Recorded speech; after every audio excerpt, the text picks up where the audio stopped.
கால்நடை மருத்துவம் படிக்க விரும்பக்கூடிய மாணவர்களுக்கான ஆன்லைன் அப்ளிகேஷன் ஃபார்ம் கவுன்சிலிங்கில் கலந்துக்கிறதுக்கான ஆன்லைன் அப்ளிகேஷன் ஃபார்ம் வந்து இன்னையிலேருந்து ஸ்டார்ட் ஆயிடுச்சு.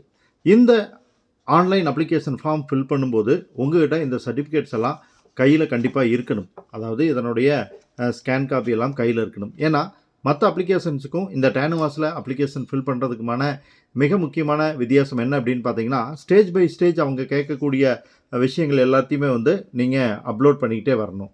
என்னென்ன அப்படிங்கிற செக்லிஸ்ட்டை தான் நம்ம வந்து இந்த வீடியோவில் பார்க்க போகிறோம். ஸோ ஸ்டார்டிங்கில் உங்களுக்கு தேவைப்படக்கூடியது எது அப்படின்னு பார்த்தீங்கன்னா, உங்களோட ரீசன்ட் பாஸ்போர்ட் சைஸ் ஃபோட்டோ கண்டிப்பாக வந்து கைவசம் ரெடியாக இருக்கணும். நீங்கள் வந்து ரெடி பண்ணி வச்சுக்கோங்க. சிம்பிளாக சொல்லணுன்னா, புதுசாக எடுத்த ஃபோட்டோவாக இருந்துட்டால் பரவாயில்ல, நாளைக்கு காலேஜ் அட்மிஷன்லேருந்து எல்லாத்துக்கும் தேவைப்படும். ரெண்டாவது விஷயம் சிக்னேச்சர். யார் அப்ளை பண்ணுறாங்களோ அந்த ஸ்டூடெண்ட்டுடைய சிக்னேச்சர் இருக்கணும். அவங்களுடைய பேரண்ட்ஸ் அல்லது கார்டியனுடைய சிக்னேச்சர் கண்டிப்பாக இருக்கணும். இதை நீங்கள் வந்து அப்லோட் பண்ண வேண்டி இருக்கும். அடுத்ததாக நீங்கள் 12th மார்க் ஷீட் வந்து அப்லோட் பண்ண வேண்டி இருக்கும்.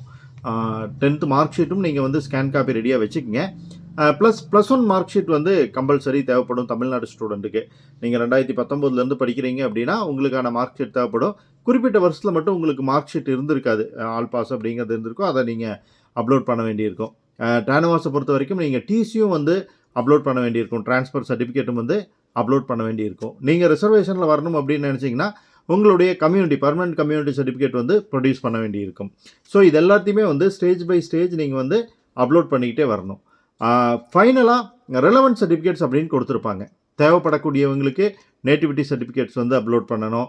டிஃப்ரெண்ட்லி ஏபிள்டாக இருக்கீங்கன்னா அதற்கான மெடிக்கல் சர்டிஃபிகேட் வந்து அப்லோட் பண்ணணும். ஸ்போர்ட்ஸ் கோட்டாவுக்கான சர்டிஃபிகேட்ஸ் வந்து அப்லோட் பண்ணணும். ஸ்போர்ட்ஸ் கேட்டகரியில் வர்றீங்க, ஸ்பெஷல் கேட்டகரினா, எக்ஸ் சர்வீஸ்மேன் கேட்டகரியில் வர்றீங்கன்னா அதுக்கான சர்டிஃபிகேட் வந்து நீங்கள் அப்லோட் பண்ணணும். ஃபஸ்ட் கிராஜுவேட்டாக இருக்கீங்க, உங்களுடைய குடும்பத்தில் நீங்கள் தான் முதல் தலைமுறை பட்டாதாரி ஆக போகிறீங்க அப்படின்னா அந்த ஃபஸ்ட் கிராஜுவேட் சர்டிஃபிகேட் வந்து நீங்கள் அப்லோட் பண்ணணும். இது எல்லாத்தையுமே வந்து நீங்கள் கைவசம் ரெடியாக வச்சுக்கங்க. அப்போ தான் வந்து அப்லோட் பண்ணும்போது பிரச்சனை இல்லாமல் இருக்கும். ஸோ இந்த தகவல் ஃப்ரெண்ட்ஸுக்கும் தேவைப்படும் அப்ளிகேஷன் போடுறதுக்கு. அவங்களுக்கும் இந்த தகவலை ஷேர் பண்ணுங்கள். அப்ளிகேஷன் போடுறதுல இருக்கக்கூடிய சந்தேகங்களெல்லாம் அடுத்தடுத்த வீடியோக்களில் நம்ம பார்க்கலாம். Bye friends.